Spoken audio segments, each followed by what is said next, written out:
Hey guys, Jen here. What's up? I am not going to be showing you my face the whole time, so excuse the rough edges today. I don't have a stylist or any of that stuff. And it's raining and everything is all wonky and gross looking. And I've got like some calic thing going on here. Whatever, I don't care. Oh well, y'all are going to have to deal with it. Okay, so where are we going? We are going to look at Old Testament prophet Isaiah today. Today we are going to continue a series, and I'm all geeked out for it. It's okay. I'm going to pull up the channel on my phone just to make sure everything is working, whether people show up or not. It's a good idea and courteous like to make sure things are functioning. There we go. Okay, cool. Cool. All right, so today, yeah, I did a bang thing. Obviously, it's not working there too well. That's okay. Um, oh, so I'm just wasting a little time while I pull this stuff up and wait for people to arrive. So what we're doing is we're continuing a series. The hope is that by laying some of these things out, that folks will see that there are commonalities, that there, and those usually are where the thread of truth lies. You kind of want to pick at that. Um, I like to look at the things that we have in common as a species, as a people, and as opposed to being divisive, even if we have differences, we can explore those, share the pieces of the puzzle, and we can still live in harmony with each other. That is the goal.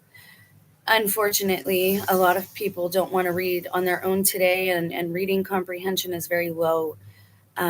Even for myself, just because things are so accessible and easy now, and the scrolling machine, monster that you can turn into sometimes.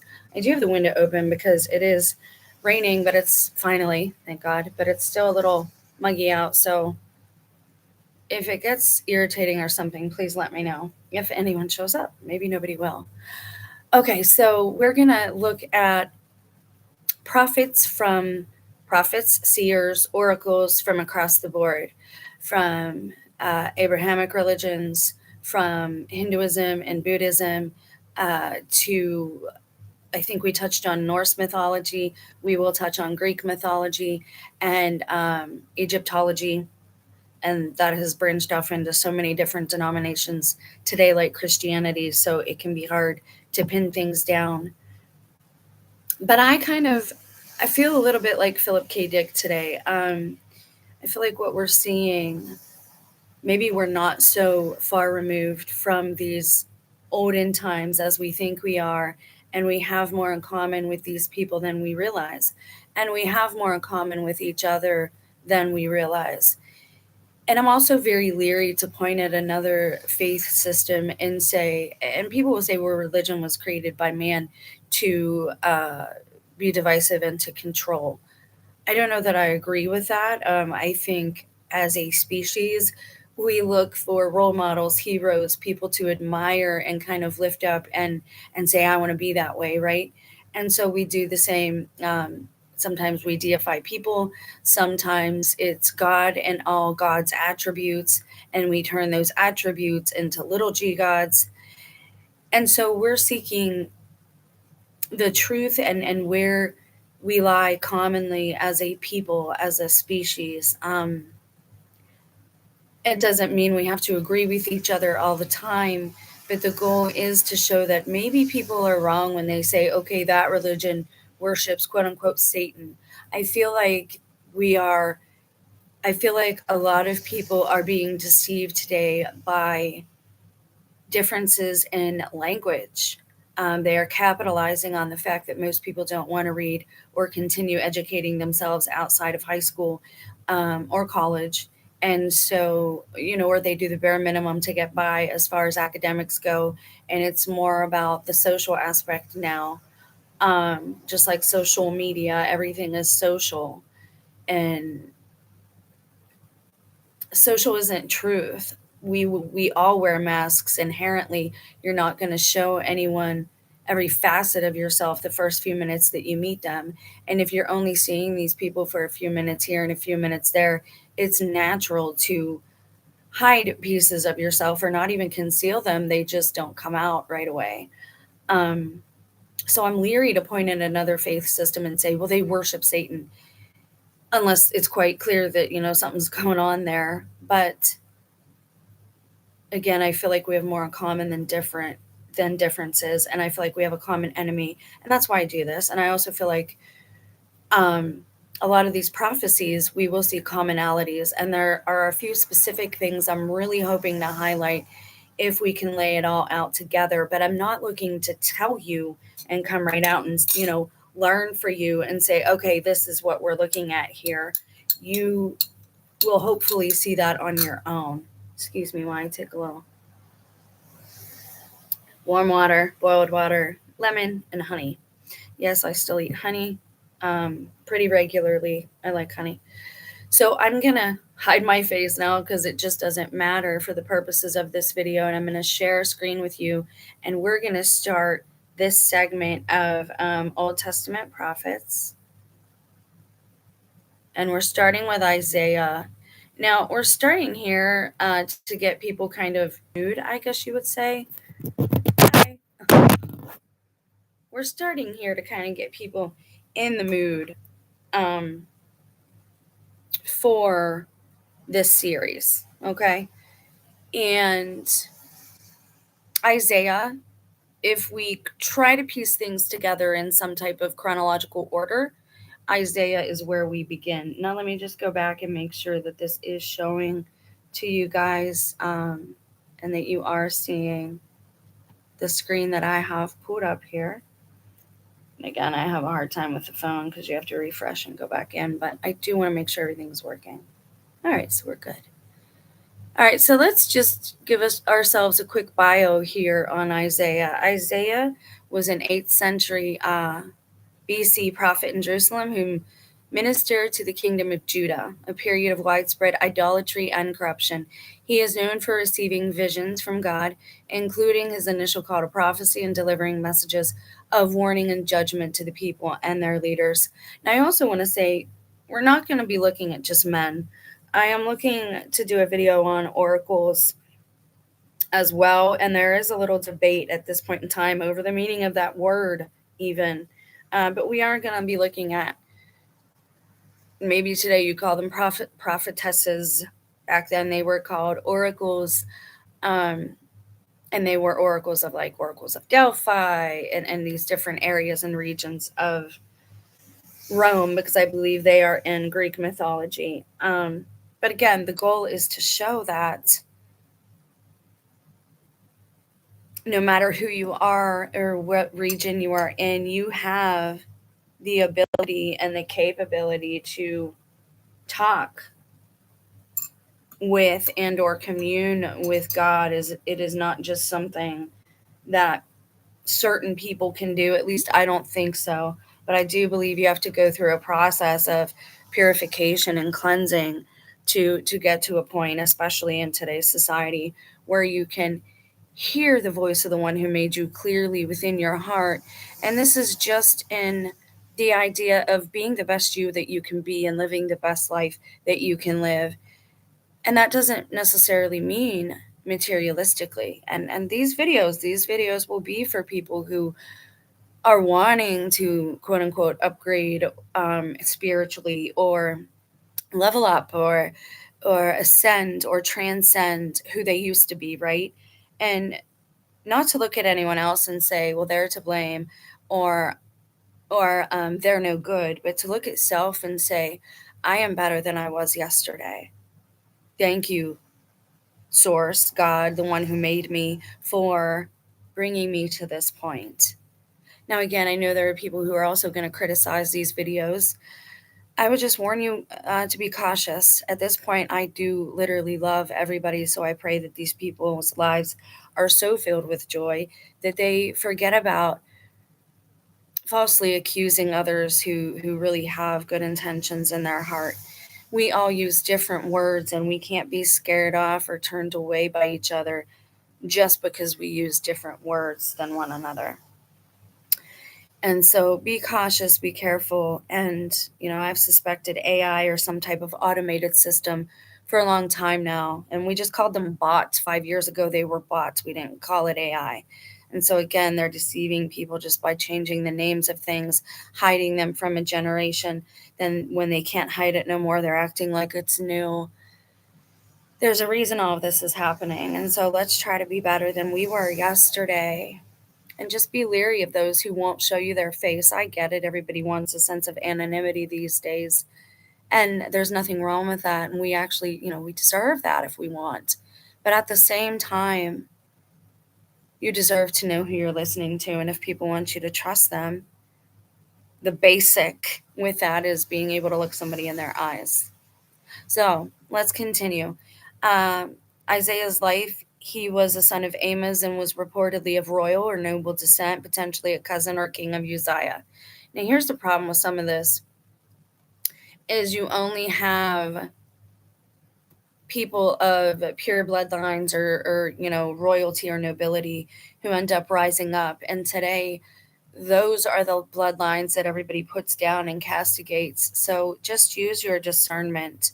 We are going through this seeking truth, the knowledge of truth, not just information or data, and not facts that we put together the way we want to, but actual wisdom to apply the knowledge that we gather together.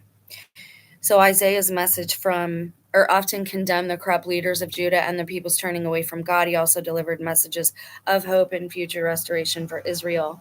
Now, we're not going to do this a lot because, again, AI is very fickle in the answers that it gives, and it can give you a different answer every time you search for something because it knows, I'm not giving them what they're looking for, and they want to please us, or it's more ego, and it's crazy that it's like that, but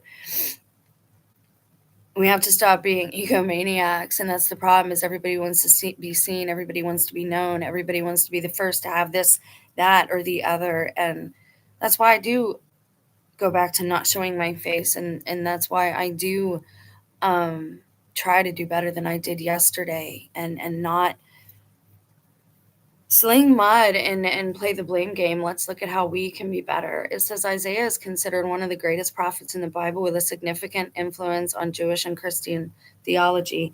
And again, here's the problem, is people are seeing the prophecies they want to see. And by doing this, I'm hoping to bring things that are common across the board that maybe you haven't noticed before. So I'm going to bring you to another tab, and we'll get rid of this one. Let me just make sure you guys are able to see that I changed the channel. Okay, we did. Good. All right. So let's look at a brief outline, because I do have information that I put together some. But Isaiah is kind of deep. So his section here of this series might be 2 videos. It says the book of Isaiah was not written in strict chronological order, but a possible timeline places his early prophecies, including his vision and commission and prophecies of Emmanuel and judgment on Assyria around 739, 730 BC. Later prophecies are divided thematically by the Bible Project, including messages of judgment and hope for the nations, the fall of Jerusalem, and hope after the exile. You know what's interesting here, and we're going to get into the Philip K. Dick aspect again with the timeline, because I think he was right about some things, and I think he was trying to tell us something. And this is why gaslighting, you have to recognize it when you hear it. If someone just outright calls you stupid and they don't have a decent intellectual argument, logical, sensical argument for why they're calling you stupid, or why they're demeaning or defaming your point, or why they're assassinating your character because of something you say, then you should be suspicious, because they're just wanting you to doubt yourself. I know that because it happens to me every single day. So please learn from me. Don't be like me. Later prophecies are divided thematically, the Bible Project, including messages of judgment and hope for the nations, the fall of Jerusalem, and hope after the exile. So let's continue on. And again, this is just a brief outline. Prophecies by possible chronological order of event or theme, early ministry, circa 739 to 730. Oh, the main point of what I was going to say is notice how we go backwards in time with BC. And BC absolutely means before Christ. I'm tired of people, and everybody just goes with it. Oh, I want to be right. I want to be smart. The majority goes with this group, so I'm going to go with that group, so they must be right. Stop it. They've done scientific studies on that, the electroshock thing, and also I just saw a video the other day. I should have shared it, where they tell somebody they're getting a test, and everyone has to give their answers out loud in front of each other.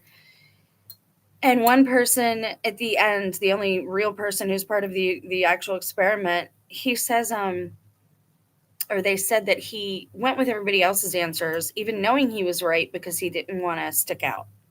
He didn't want to stand out. And everybody else was an actor, and they were just testing him to see if he would go with his instincts. And the guy didn't, even knowing that he was right. Majority doesn't always rule, guys. Sometimes, again, it's a deception. Just like with that little psychological test. And I love how these tests that they do on babies, they actually have to neglect children to get these results. It's a sick society, some of this that we're doing and that we live in. Okay, so Isaiah, it's interesting that we go backwards. So it's almost like during that time of the BC, they didn't actually date keep at all in some way. Because if you look back, it goes backwards. And then the pivot is when Christ is born and killed, and then it goes to AD. Like, that's all you need to know. It is absolutely about Christ. They don't want you to know that. Anyways, Isaiah 1 through 5, complaining of Zion's corruption and Isaiah's initial message. Now, even if the prophecies have been fulfilled, have not been fulfilled yet, there's usually a lesson to glean morality wise. And so that's why we're doing this, because I'm going to get into some readings that aren't Christian, that are not from an Abrahamic religion. And there are going to be channels, again, that will tear me down for this. And that's okay, because at one point I was where they were at, and I didn't know things, and I didn't understand things, and I wasn't studied yet. But one thing that I do know is language, and it does not scare me. Oftentimes we are saying the same things to each other in different languages. And sometimes we're both speaking English. So Isaiah 6, Isaiah's vision and commission to be a prophet. Isaiah 7, the prophecy of Emmanuel, a virgin birth during the Syro-Ephraimite War. Isaiah 8 through 12, prophecies regarding the northern kingdom of Israel and the coming of the Messiah, a light to the nations. Judgment on the nations and Jerusalem, circa 725 BC. Isaiah 13 through 23, prophecies of devastation and judgment against various nations, including the powerful city of Tyre. Isaiah 24 through 27, songs of praise and warnings against rebellion and idolatry. Isaiah 28 through 33, further warnings and prophecies of judgment against Jerusalem and the surrounding nations. And surrounding nations can sometimes be enemies and friends. It can be metaphorical or physical.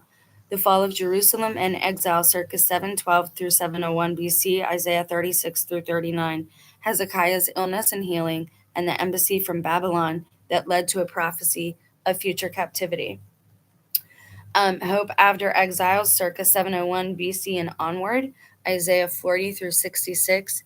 Prophecies of hope, restoration, and a new thing God would do, including the promise of a suffering servant who would bring salvation to all nations. And that's what, a lot of people don't want you to know either, is if you look at the names of God, and again, the goal is to get you to ridicule God. So let's say, for example, for a thought experiment, let's say that Muslims, that they do worship the same God as us.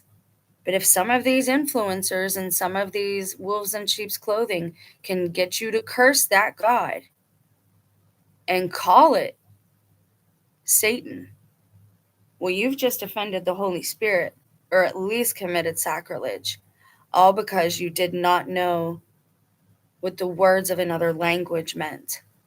I think we have to be very careful.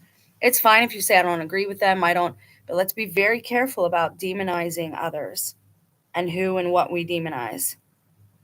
But I'll be darned if I'm going to follow a bunch of actors on the screen who obviously have no empathy or compassion or real heart. And you're free to do as your conscience tells you.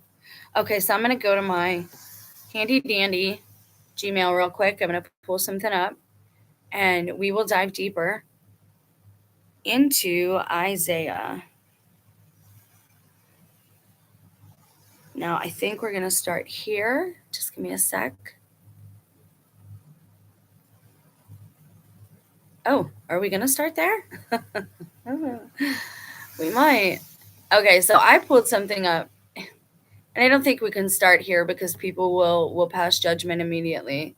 So we'll wait to the end maybe for what that branch of what that specific denomination has to say about Isaiah's prophecies. But they document like nobody's business, and that's why I included it. They're very good researchers. Okay, so I'm looking for something. Just give me a minute.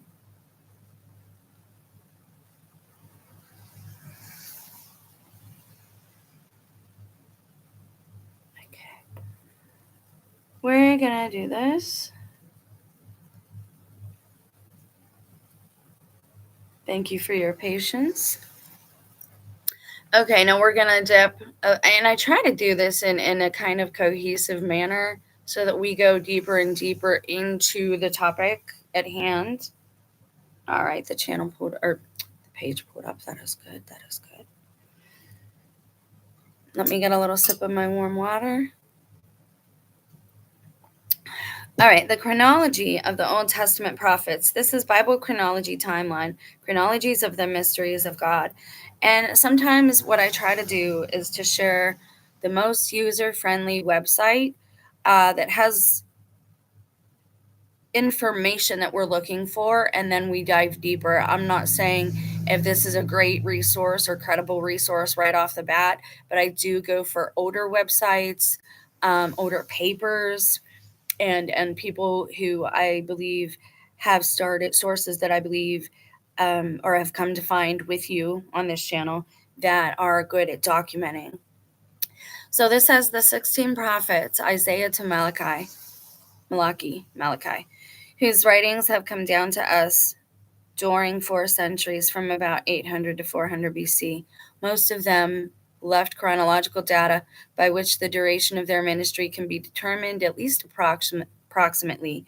For 2 of them, Joel and Obadiah, however, no conclusive evidence as to the time of their work exists, and scholars differ widely in their views concerning this matter. The accompanying chart enables the reader to study these prophets in their historical setting. Many messages and prophecies can be understood correctly if only seen against the background of the time in which the prophets ministered and in the light of events that happened during their lives. Now, again, we do have to be cautious, though, and discerning because we know that we have been lied to about certain events.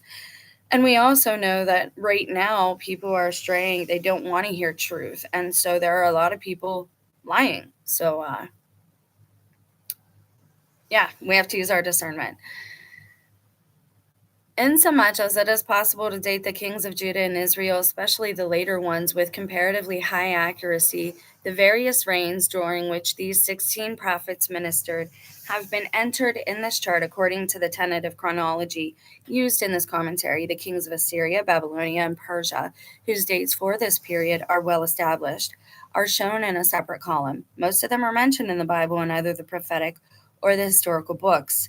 One column provides a list of certain special events of this period, some of a political nature concerning the nations surrounding Israel and Judah, others of a domestic nature. This chart shows only those events that are mentioned in the Bible and that are of importance to an understanding of the prophetic messages.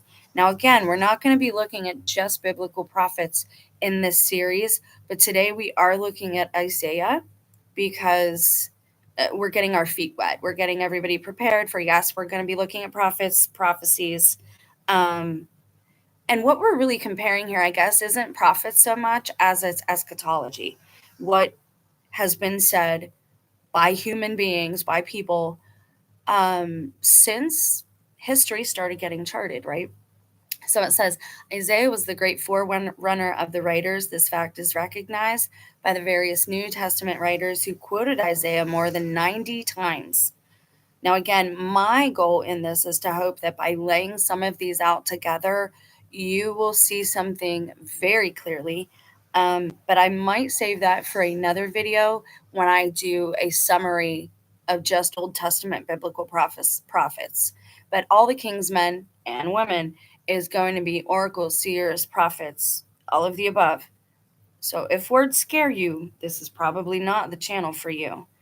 I am not afraid of other languages. And I'm very leery, again, what I said earlier, to point at someone else and say, their God is Satan, because what if it's not? What if it's just a different language that you don't know, you don't understand, and there you go, cursing the God of everything? It's just, I don't think it's wise. Okay, so it says he played an important role during two momentous periods. One under Ahaz during the war between Syria and Israel, chapter 7 through 11, two under Hezekiah during a siege of Jerusalem by Sennacherib. I don't know how to say that guy's name. Encouraging Hezekiah and the people through his own trust in God, he was instrumental in saving Jerusalem. Awesome. His early ministry seems to have coincided with the last year of King Uzziah's reign, but his official call to the office of prophet came 740-39, the last year of King Uzziah, chapter 6:1, continuing faithfully under the following three kings, Jotham, Ahaz, and Hezekiah. He seems to have been fiercely hated by Manasseh, Hezekiah's wicked son. When Manasseh came to the throne as the sole ruler upon his father's death, approximately in 686, he lost little time in removing the faithful seer.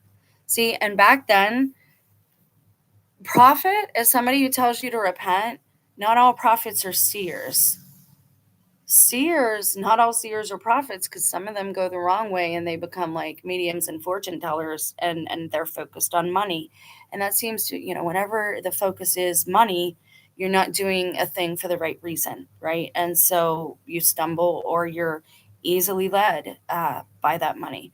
According to Jewish tradition, Isaiah was sawn asunder. Ooh, it is possible that Hebrews 11:37 refers to this event. Yeah, God's prophets and actual seers and oracles and prophetesses are never treated well. This is why I have my doubts about the Salem witch trials and them being what we were told they are. So this gives you a basic timeline. For the purposes of this series, we don't need to really look at this a lot. But we are going to keep this page because it gives us a brief rundown of all the prophets here, right? Now, this gets into telling you the role of Israel in Old Testament prophecy. Israel is God's chosen people. Now, again, if you move into New Testament, we are in a new time and everything. You do have to look at time in that aspect. People spiritually should be evolving. I lack a better word for that. Don't, again, get scared by words. But spiritually, we should be evolving, closer together, less divisive. Go forth and multiply, not divide. It's okay to have your own beliefs and cultures, absolutely, but don't let that undermine the main purpose of all this, which is to have some joy and love and to enjoy our lives and to do what we are good at, and that's where where our talents lie. All right, so we're gonna pull up something else now. Give me a moment while I pull up another document, or source rather.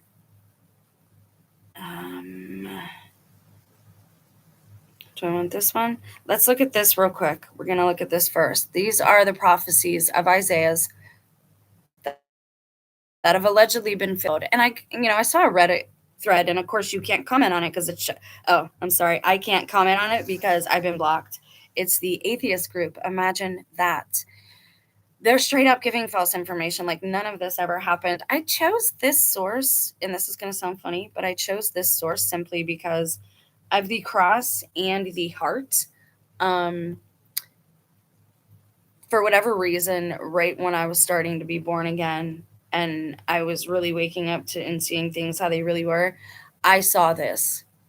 And I know you can see it now because I have it pulled up on my phone. So just to get that out there, I saw this symbol with the cross and the heart, and I like drew it everywhere. I was like kind of obsessed with it. I doodled it. It was just bizarre. So that's what kind of why I chose this. But right now we're going to look at Isaiah a little further. And these are allegedly the prophecies that Isaiah has already fulfilled. And then we're going to look at all of them all together. But we'll search that out together so we can look at it together. And it's not. And I'm going to save the other one. Hold on a second. Can I get to hold, please, while I look for something? There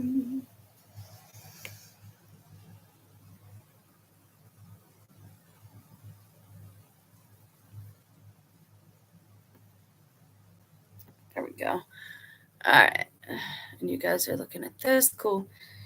Now it says Isaiah prophecies that are fulfilled. This is Isaiah 53:3 that you're seeing in the meme there. He was despised and rejected, a man of sorrows, acquainted with deepest grief. We turned our backs on him and looked the other way. He was despised and we did not care. Here are over 100 Isaiah Bible prophecies fulfilled in the New Testament. Now, this is probably new to anyone who is of a Judaism belief. Any Jews that have not been converted at this time, this is probably surprising, but I don't imagine they watch a channel like mine anyways. So let's continue. Isaiah 6:1, when Isaiah saw his glory was fulfilled. Isaiah 6:9-10 was fulfilled. Isaiah 7:14 was fulfilled. Isaiah 7:14 and 8:8 was fulfilled. All of these were about Christ, okay? These are all his prophecies on Christ. So I don't think we're going to look at them today. Now you're going to say, well, why not? Aren't these all part of his prophecies? Absolutely. But I want to look at something else. I want to see his prophecies in a chronological order. So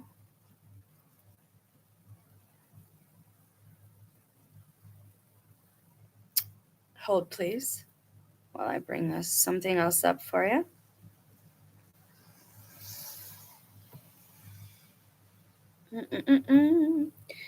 All right, we're going to bring this up, and I know that people are going to say what they're going to say, but nobody's here right now anyway, so.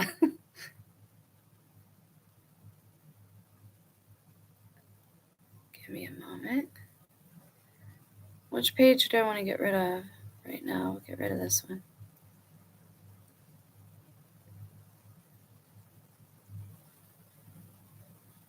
Now, this is Isaiah.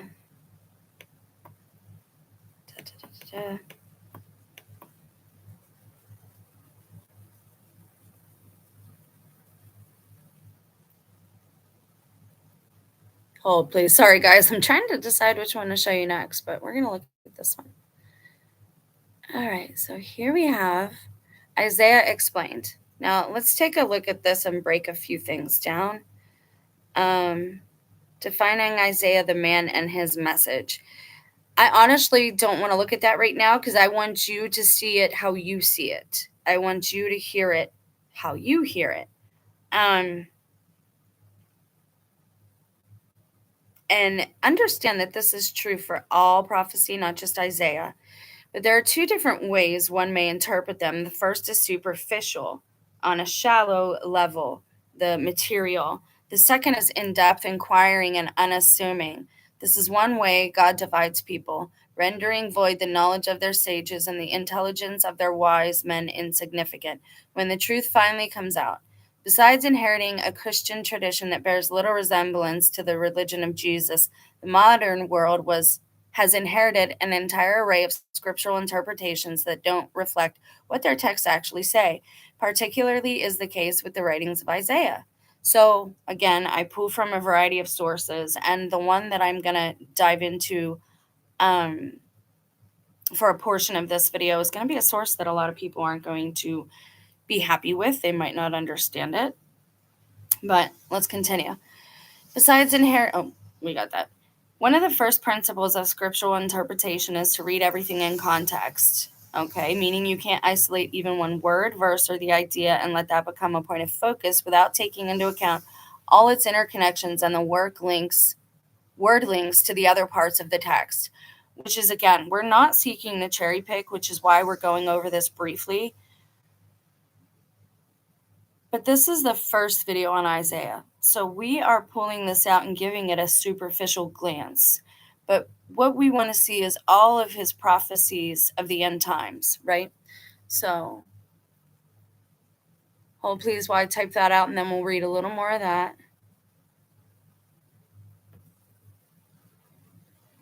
And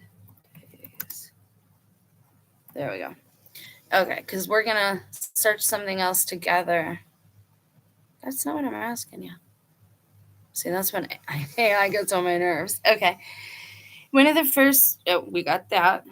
Now we're going to scroll down. It says Hebrew thinking is typological, not logical. Without taking a leap of logic, the Western mind simply cannot comprehend the prophecy of Isaiah. Underlying the Hebrew world view is that history is cyclical, not linear, which I think is very wise. We've talked about this before regarding the Fibonacci and the spiral, and how that relates to time. You see that symbol everywhere, and I know now that it was in the whole Q cult thing. That's not what we're talking about here. We're talking about like the Hopi Indians and cave drawings where that spiral was everywhere. And this is what they're saying again, that Hebrew thinking was cyclical, not linear. They didn't think of time as a line so much as they thought of it as something that kind of replayed, but with small differences. And those small differences should be showcasing the human spiritual evolution or growing in spirit, if the word evolution puts you off. Now, we say history repeats itself, but the Hebrew prophets carry the idea one step further. As a case in point, Isaiah prophesies nothing new unless he bases it on something old. He predicts the end from the beginning, not simply by telling us what will happen at the end, but by drawing on events that occurred in the beginning of Israel's history that typify and foreshadow the end. Now, I had a brief conversation, because I don't like having long, drawn out, serious discussions in the comment section, only because miscommunication happens and you just can't help it. It's not friendly for deep discussions. So they said that God would have, this is what they said, not me, God would have to be ended again in front of everyone. Now, here's the thing. God doesn't have to do anything. God doesn't need us. God wanted us. God wanted someone to share love with. It's really that simple, but we've complicated things, and like humans do. And because we are children in a growth period, I hope, things are changing, and our times are changing, and the way we look and perceive things should be changing. We should have some type of spiritual evolution, growth, journey, right? And so when events repeat themselves, they are tweaked a little bit, right? And we would hope, like my hope is that there are periods that denote the end of an entire age and the beginning of another.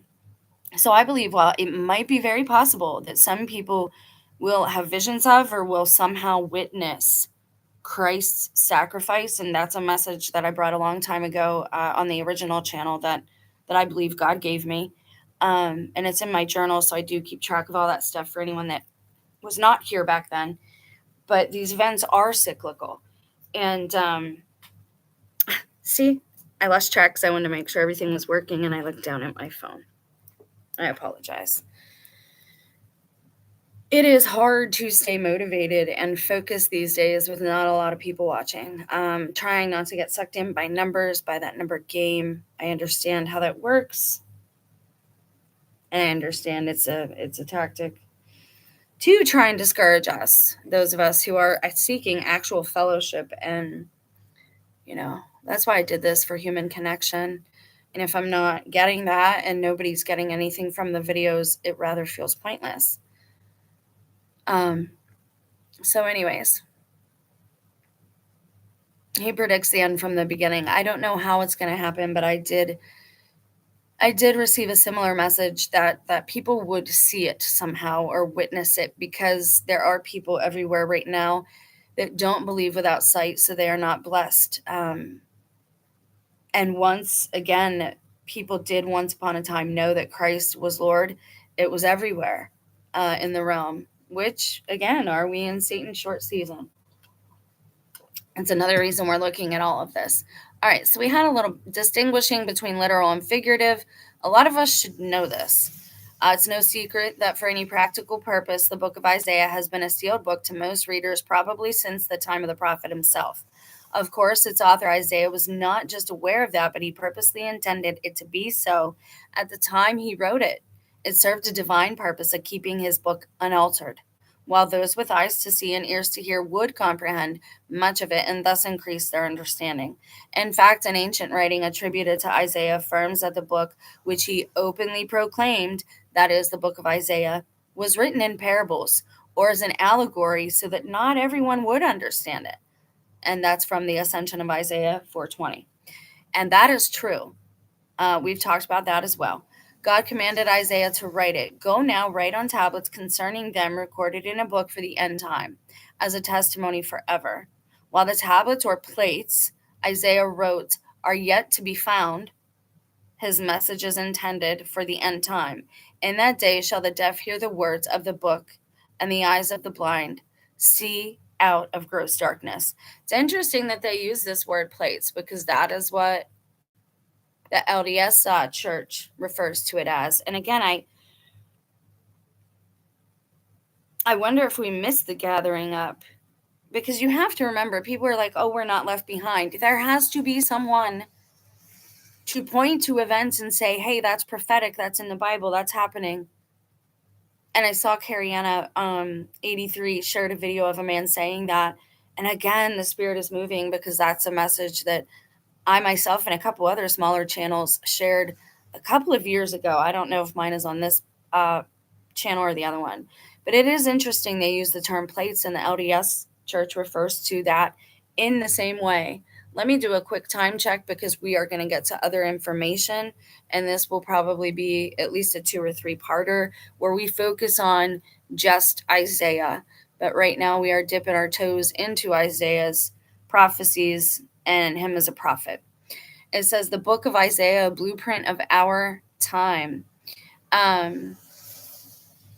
It said, as a type, oh wait, let's go up here first.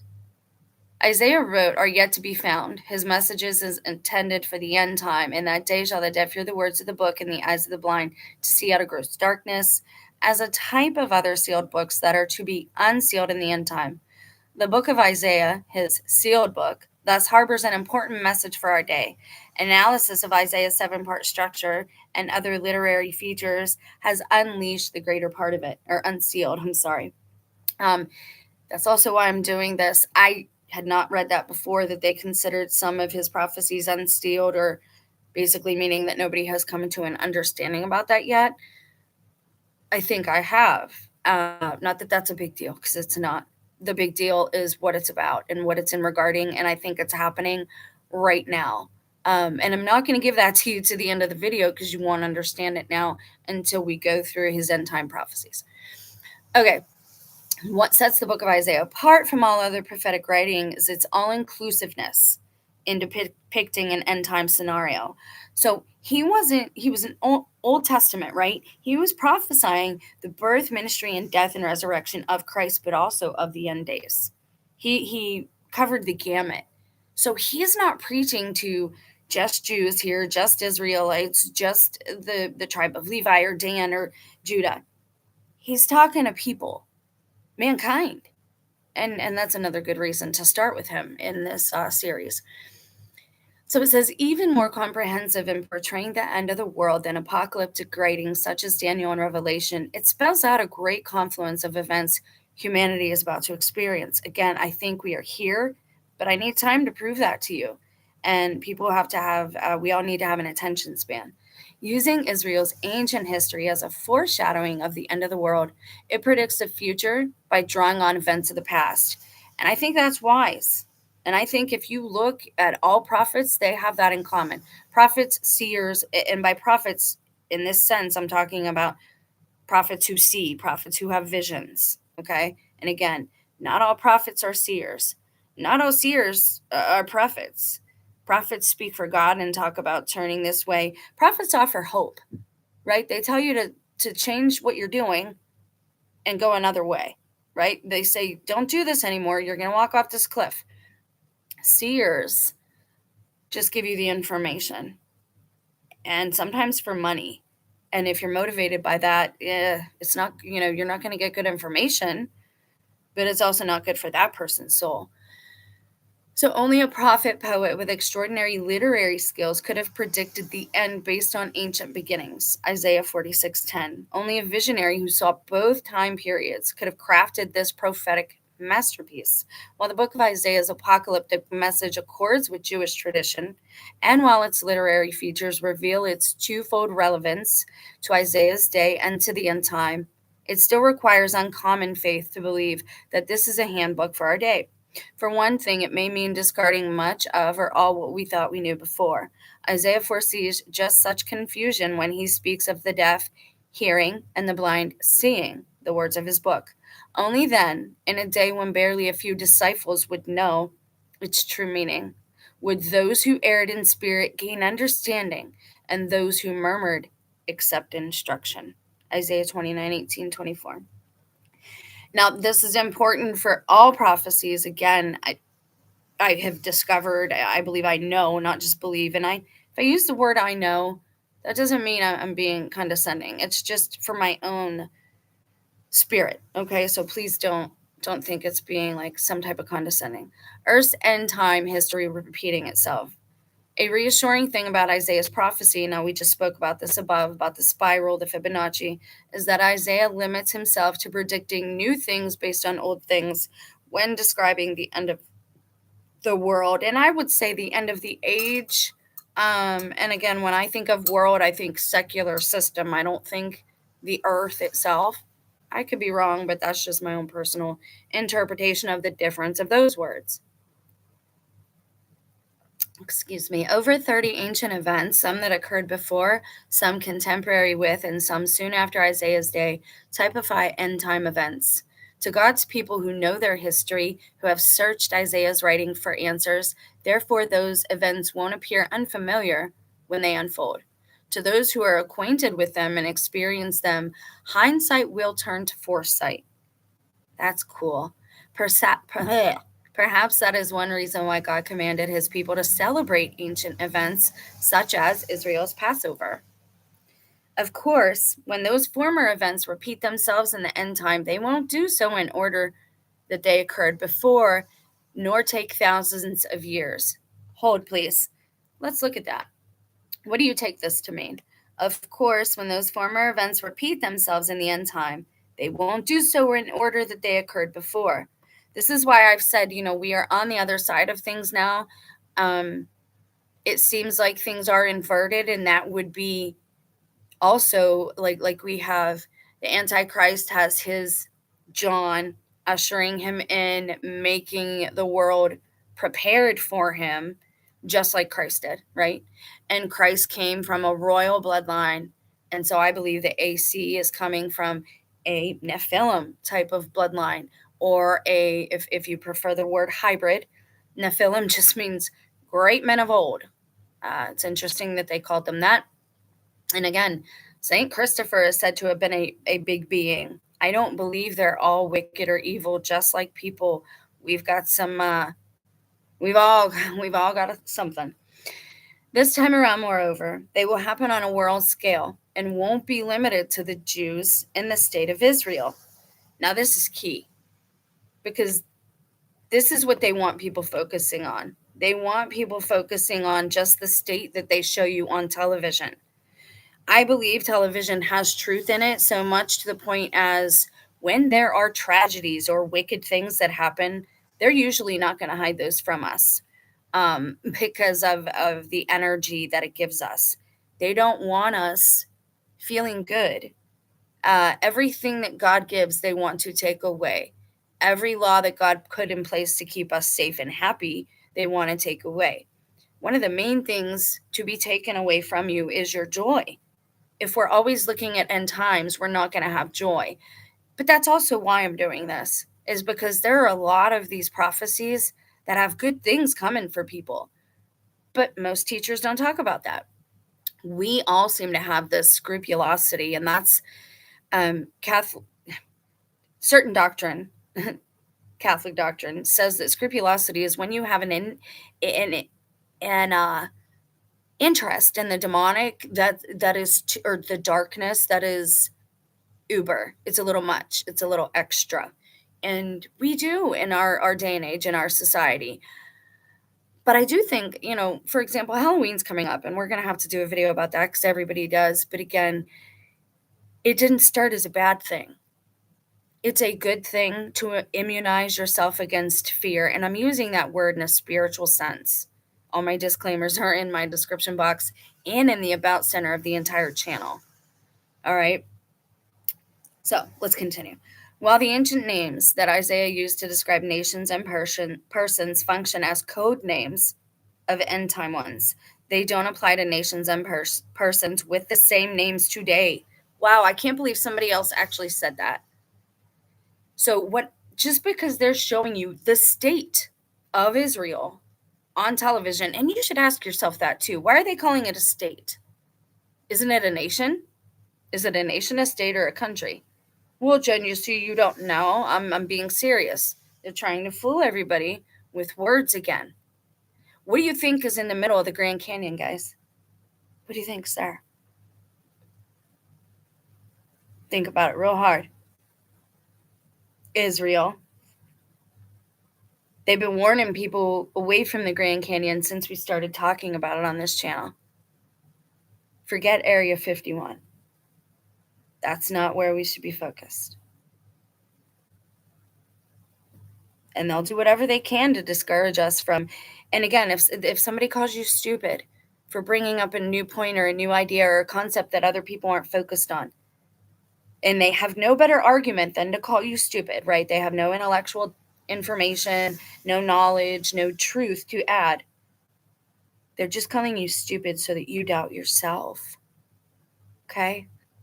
You got to trust yourself in these times too. But you have to give yourself a reason to trust yourself. Okay. Rather, a sure way to identify which nations or entities Isaiah is speaking of in today's world is to be guided by the way Isaiah characterizes them and then to match them up with their possible modern counterparts. This is why I say, for example, that I think the Colorado River is the Euphrates River.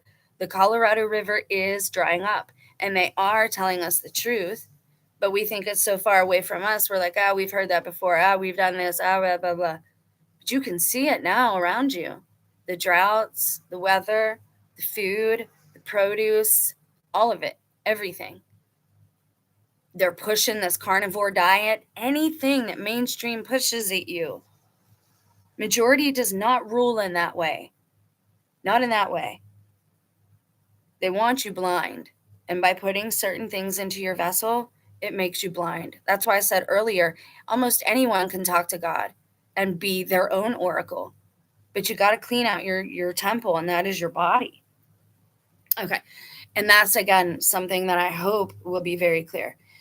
So it says the domino effect concealing the message, because Isaiah's literary devices are meant to conceal and also reveal his prophetic message. Much of that message remains hidden until uncovered by the sincere seeker of truth. And again, I'm going to tell you a lot of their prophecies have to do with the same thing. And most church teachers, most wolves in sheep's clothing will tell you what. What do their prophecies have in common? It's not the truth. They're gonna hide this. Just like they're demonizing it right now in the news. And I'm not gonna tell you what it is. You have to see it on your own. I mention it all throughout the channel. So there's your hint there. Okay, one thing Isaiah conceals and reveals in this way is the actual sequence of end time events leading up to the coming of, they say, Jehovah here. Now, again, everybody argues over the name of God. We're not going to do that here. Every one of those names is mentioned in Scripture. Yahweh, Jehovah, They're both mentioned. Okay? Christ says Father. He wants us to have a relationship with the one who made us. So let's not get wrapped up in that aspect of things, because the Bible says both. And I think God has a lot of names, and there's a reason for that. But that's not the purpose of this video. Okay, instead of making it easy for the reader, therefore, he predicts things piecemeal, breaking up the sequence by depicting an event several times in combination with other events. The entire series appears only when we connect all the dominoes. And they act like dominoes also, befalling in rapid succession until all have transpired. A passage in Isaiah 49, 9 through 12, for example, combines the end-time release of God's people from bondage with their wandering in the wilderness and return from a worldwide exile. How can you be exiled by the whole world? That's why I said world means the system, the visible society, social interaction, social discourse. To say to the captives, come forth, and to those in darkness, show yourselves. They shall feed along the way and find pasture on all barren heights. They shall not hunger or thirst, nor be smitten by the heat wave or the sun. And I gave you a hint on radiation and all that the other day. He who has mercy on them will guide them. He will lead them by springs of water. All my mountain ranges I will appoint as roads. Hint, hint. My highways shall be on high. See things coming from afar, these from the northwest, and these from the land of Sinim. Getting it right, Isaiah's checks and balances. Because Isaiah has permeated his prophecy with checks and balances, one rarely needs to second guess his meaning. Seldom does Isaiah mention an event or idea just once, never to return to it. And again, all of these prophets focus on the same thing, which is idolatry and sacrifices. They will tell you it's sacrifices to idols, but that's a half-truth, guys. And you're seeing the evidence of this everywhere right now. I am the evidence. Maybe you're the evidence. There's a big point in the news where they are gaslighting everybody, making them think that this is a bad thing that's happening. Remember, everything that's really good, the world system, the MSM, will call bad. Okay? And I'm not talking about like the event that we all saw, a few days ago. I don't think that was real. They would have never shown it like that. There would have been people coming forward. They would have scrubbed it from the internet. It wouldn't have existed. We are in a time of lawlessness too, because people don't care what they show or what they do. They don't care if they have your consent. They should care, because there's going to be a really big debt to pay. All right, linking ideas, establish definitions of terms and entire scenarios. In one place, Isaiah may predict a new exodus of God's people out of Babylon. In another, he identifies Babylon as the world and its wicked inhabitants that God destroys in his day of judgment. Elsewhere, he predicts that God's people will return from throughout the earth at the time of a worldwide destruction. That's coming. Further, God's people's exodus is from the four directions of the earth to Zion. That's coming. Finally, he depicts remnants of all nations streaming to Zion in the end time. It's almost here, giving us a time frame. Isaiah 2, 2 through 3, and so forth. And I give clues all throughout my videos. And again, there's a reason that I do that. I'm not better than anyone. It's nothing like that. Most of these videos are not about me. I will do certain videos. I have one coming that kind of sums up some of the messages I've received from God until today, but that's not this video. One of several layered holistic literary structures of the book of Isaiah is one based on Egyptian narrative patterns. We are also going to look at Egyptian end times theology or eschatology, if there exists any, just to see what it says. Again, you cannot be afraid of words, guys. God's children perish for a lack of knowledge. And how can you have knowledge if you can't read or you can't do? It needs to be both. Okay, so divides the book into trouble at home, exile abroad, and happy homecoming. These three different historical settings, rather than being grounds for multiple authors of the book of Isaiah, demonstrate its literary integrity. God's threefold test of his people's loyalty. Okay? Three tests of loyalty determine who will live into a millennial age of peace. As God tried the loyalty of his people in the past, so he will again. That's happening right now. That's happening now. Isaiah structures his writings according to a Mesopotamian literary pattern that depicts the three tests. We find a similar pattern of the three tests the hero of Odysseus must pass in the Greek legend, the Odyssey. And again, it's the hero's journey. It's a template that's pretty much in everybody's life. It's exemplified and exacerbated in Christ's, but you see that in everybody's life, which is why, in part, that's how you know salvation is a process that you have to participate in. Isaiah's king of Assyria presents the first. Will God's people give him their allegiance, or will they remain loyal to Israel's God even on pain of death? Idolaters and their worldliness present the second, an enticement God's people may succumb to without being aware. You're seeing that. God's people are now being deluded. They think it's their time and they think money is okay. They think that the things of the world are okay for us.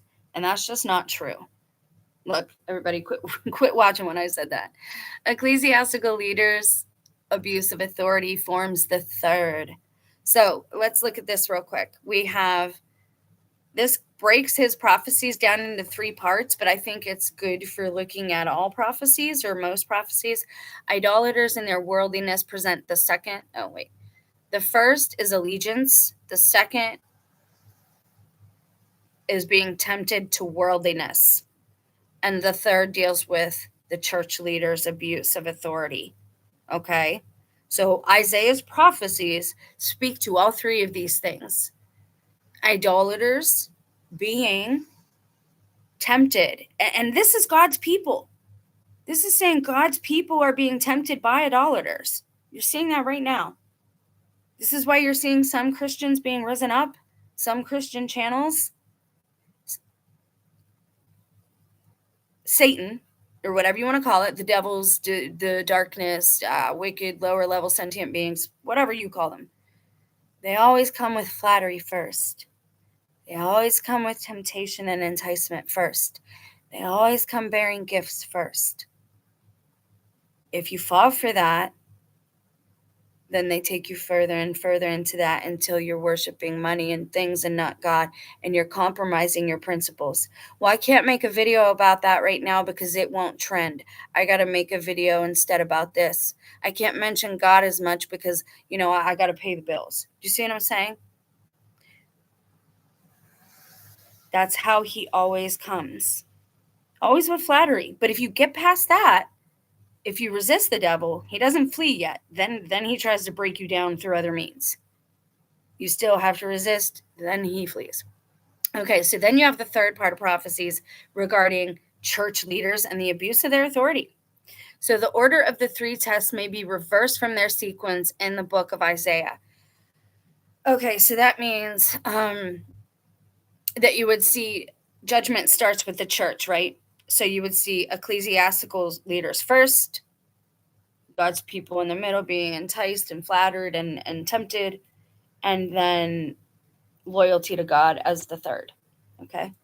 Now, martyrdom also doesn't mean unto death. You can be a martyr being persecuted for your faith and not pass, not be, not transition. All right. I just want to make that clear also for people who are saying certain things out there. Let's see. There we go. The order of these three tests may be reversed from their sequence in the book of Isaiah. So they're saying in the end times, these things could be reversed, like we talked about in the above section, about the events of the timeline being inverted slightly. Certain brethren who exercise ecclesiastical authority abhor and exclude persons who are vigilant for God's word. That's what's happened to a lot of TIs and targeted individuals. A lot of us have been excluded. A lot of us have been excluded from church, from society, from the social aspect of the system and of life. In the end, however, God appoints as his priests and ministers those who suffer shouted insults and twofold shame for his sake. Spiritual blindness resulting from an entrenched culture of materialism. That's what we were talking about above. It's actually God's people being tempted in the end age. We're going to say, how are there God's people left? I mentioned that above. There has to be people left who know the Bible. There has to be those people left. That's how you know not all the church is taken. Some are left behind. And I think we're already there, but so many people disagree with me, and I could absolutely be wrong. Okay, makes God's people trust in gods that cannot save when trouble looms. Lastly, the king of Assyria may conquer the whole world, but he and his ilk don't prevail for long. I would look to that to be, well, certain Christian doctrine says that that's the religion of peace, which is AKA Muslims. I don't know, man. I feel like the CIA is making everyone out to be each other's enemies on television just to bring the public to bear on each other, to beat on each other, to persecute each other. And I just, that's just never a good way to go. How holy war justified on what spiritual grounds? All right. I'm not right now an Assyrian identity for the 10 lost tribes. Oh, that's interesting. Isaiah predicts that 3 branches of God's people will live into a millennial age of peace. In that day, Israel shall be the third party to Egypt and to Assyria, a blessing in the midst of the earth. Jehovah of hosts will bless them, saying, Blessed be Egypt, my people, Assyria, the work of my hands, and Israel, my inheritance. Now, again, we are often told that Egypt is wicked and evil, this, that, and the other. But Christ lived there for a time. Well, we can't just make blanket statements like that and say everybody of this area, right? They're not talking about the faith system or the religion. They're talking about the nation of Israel or Egypt and the culture. And again, culture, we should learn to separate from faith or religion. You can worship the same God as me, but do it in your language. And I feel like the mainstream media it wants everybody to be enemies, and most people are giving them what they want, and allowing themselves to be divided in that way. And I don't think that's what true creator wants from us. Okay, so he says, Blessed be Egypt, my people, Assyria, the work of my hands, and Israel, my inheritance. So he gives them each a specific label, I guess. And God is orderly. 5 cities in the land of Egypt, moreover, will in that day swear loyalty to Israel's God, and their inhabitants covenant with him by sacrifice. Now, again, by sacrifice, these covenanters appear to be the sole survivors when God smites Egypt with a civil war and a foreign invasion. Who does that sound like today? Who does that sound like today? We were going to say, Jen, how can Egypt and Israel be in the same place? Because they are. They just are. Again, this is all, it's also we don't know where we are. Because in the end times, it is said that we will all exodus again. And they don't want that to happen. The easiest way to make that to not happen is to discourage travel. There will be nothing they can do, though, when it's the Most High Creator Maker. Some have already started exiting. Started the exodus, started exiting. The Grand Canyon, what is in there? What do you think's in there? I know what's in there, and I haven't even been there, and I know. But it's just not time yet. God smites Egypt with a civil war and a foreign invasion. We are there now. In the end, God sends them a savior and heals Egypt. When Israel's 10 tribes of the northern kingdom went captive into Assyria, they disappeared from known historical records. Why? Where are they? Where are they? What's in the Grand Canyon, guys? What's in there? Why are they discouraging everybody from going there now? Since we started talking about it on this channel. Come on, I need you to run with this information. It's time for the Exodus almost.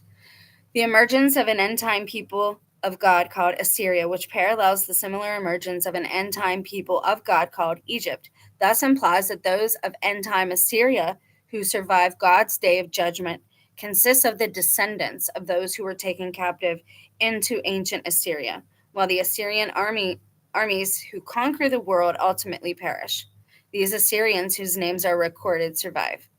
And again, we get into Gog and Magog there, I believe, a bit. And we're talking end of this age. This is the age we're living in. It's very obvious to anyone with eyes that it is the end of an age at this point, okay? Everyone needs to make a choice. Everyone will make a choice, even if it's by default. And I would encourage you not to make a decision by default. but to make a well-balanced, wise decision based on proper discernment and truthful knowledge. Hopefully that makes sense. Okay, so we're going to get through here and we're going to go somewhere else, because this portion, again, this is the first bit of, hold please, I'm going to pull something else up. Give me a minute. This is the first bit of the Isaiah prophecy that we're looking at. I want to bring something else up, and you might not like it. Some of you might not like it, but they are mad record keepers. Very few people keep records like these folks, and so that is why we're going here. And I just got to pull it out of my mailbox and grab the right thing. There we go. Is it you? Is it you? Do. No, it's not. I should have left it pulled up, but I didn't want anything. Oh no. Hold on. There we go. Going to make sure you guys are seeing the screen.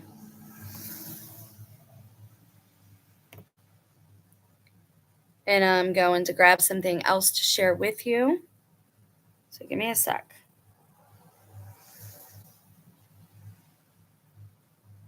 Which one is it? There it is. All right, I got it. I'm going to share this now. Give me a second. Some of you are going to leave. Some of you aren't going to want to see. You know, again, if information puts you to that point, there's something wrong. Examine your heart. Okay, what are we looking at? Well, this is Isaiah's prophecies as organized by the Church of Latter-day Saints of the LDS. Why? Because they are mad record keepers, just like the Catholics. They have truth. Absolutely. And again, it is my belief that the TV people that we see representing a lot of these people are to demonize every group against each other, and so we all fight and argue, and so we don't see that we have things in common. If the LDS Church is right and Christ walked here, again, I believe it's telling us truth. Satan would not have went after this church the way he did if they did not have some truth. And he absolutely did that when he brought multiple wives into the picture. Just like John D. back in the day, anytime they bring adultery in, or having polygamy, calling it something different, anytime you bring that in, that is a sign of an attack by the enemy. And if you cave to that attack, well, then at that point, things become corrupted. Every organization of mankind is corrupted, but we want to see, we're not going to be afraid of information. This is from December 2008, before everything went totally insane. So let's take a look at this. Isaiah's prophecies. An Old Testament prophet named Isaiah foretold many things about the Savior's life and second coming. Okay, what are we looking at? Who wrote this? By Christina Nelson. I think she's the daughter of a prophet. Are we going to look at this one? I wish I could get them all in order, because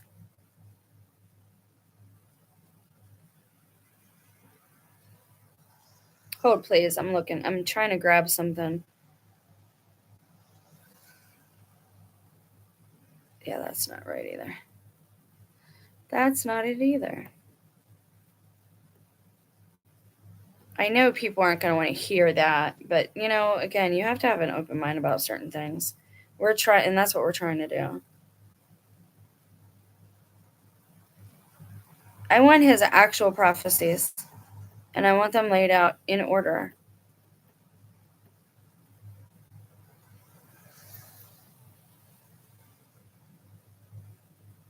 Let's do this, because we know. All right. Thanks, guys.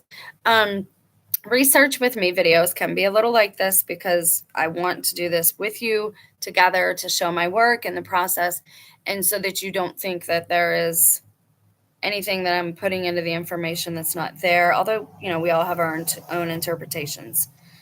Let's see.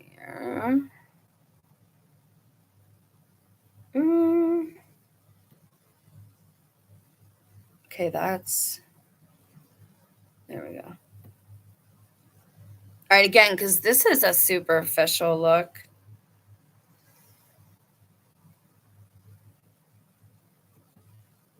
And I am going to pull more up for the next stream as well. Okay, we're going to look at this maybe first, because I don't know who that Kristen Nelson is. I don't know who this guy is either. I just want a list, guys. Just give me a list. Okay. There we go. Let's look at this. Are friendly, right? So that anyone who comes upon the video can watch it and gain something from it, maybe that they didn't have already. And I am going to go back to what the LDS Church says about it, but I want that maybe to be a little more organized, because again, it's not exactly what I was looking for. Okay, this is just a overall list, all right, of the prophecies. And we know that Isaiah pulled from the past for his prophecies. He believes that these times are cyclical, and he pulled from the past. Doesn't mean he wasn't talking to God. It means that he wanted to show confirmation to other people and say, hey, look, this already happened. This is why it happened. So there's a possibility we're in danger of it happening again. This confirms the vision that I got. Okay, I hope that makes sense. Oftentimes, prophets do not mind and often want to have confirmation because they want people to listen, right? Seers who are just seers and nothing else, who maybe do it for fortune or money or fame, you can't trust that. They're not doing it for your good.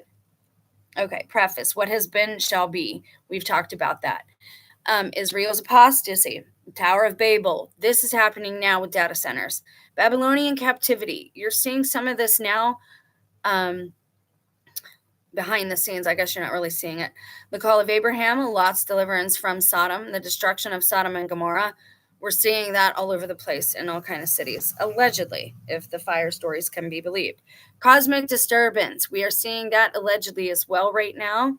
I'm sure it will become obvious with just our eyes. I am leery of people who say, well, you could only see it with the camera. Certain things, yeah. Certain frequencies, absolutely. But if there's the allure, and that's the problem today, is there's the allure to go viral. Everybody wants to go viral and earn or feed their ego, and it's not about helping us and getting humanity to a better place. So you have primordial chaos, Assyria's world conquest, which we are going to see this happen now. Certain nations are going to rise to power. I believe it's the UN overall. I could be wrong about that. The flood, which again, you're going to see another event, but it's going to be fire. Assyria's invasion of the Promised Land, the Egyptian bondage, Israel's exodus out of Egypt. I believe we will see that very soon. But people will be going back to the original Israel, like I mentioned above. Israel's wandering in the wilderness. You'll see this. You're seeing some of that now. Israel's pilgrimage to Zion, seeing some of that now. Jehovah's protective cloud. You will see this. I can't tell you exactly where. It's not my lane, at least not yet. Assyrians' siege of Jerusalem. All right, you'll see that. The Passover, Jehovah's descent on the mount, Jehovah's consuming fire, Israel's conquest of the Promised Land, Israel's victory over Midian, Cyrus's universal conquest, the Davidic monarchy, rebuilding of the temple, the reign of the judges, Jehovah's covenant, Zion as Jehovah's residence, the creation, and paradise. So again, we will see all of these things happen, but they will be a little inverted, a little tweaked for the end times that we are in right now. Now, what I'm going to do is we basically went over a brief bibliography concerning Isaiah and his prophecies. What I would like to do, I'm going to end this video. I have several books and several readings that I would like to do with you guys this week, and it's supposed to rain all week. I may very well come on later this evening to read out of a book called the Cobran Bible, a totally different book. I believe there are moral lessons in it. Whether it's true or not, I don't know. That's up to you to decide. But it has some good information in it too, about how things were at the beginning and how they might be again at the end. Again, is it fact or fiction? I don't know for sure, but I would like for you guys to see that with me. We're also going to look at a couple of essays and literary devices, but mainly what we're going to be getting into in the next Isaiah video will be his actual prophecies. All right, we're going to go prophecy by prophecy and read them. I'm going to give real short interpretations because there's something that I want you all to see on your own. But first, we had to give it an overall, overarching picture of Isaiah and the prophecies that were and that now will be again, just a little tweaked for the times that we're in now. So, watch for a possible stream or video later on. I'm going to end this now so it's not super long. I hate when they get too long. I did talk a bit, I do that. It is to help myself and to help you as we study together. And please, please have conversations. This is how we learn. You guys have a blessed day. We'll talk more. Watch the channel. Because again, I have a few books that I've dug up that I want to read bits and pieces to you guys, but they don't quantify as full videos for the morning streams. So I may add another stream in at night if the weather stays like this. So keep a watch if you're interested. You guys have a blessed day. And again, this was just to get your feet wet and to remind you where we're headed. You guys have a blessed day. Bye.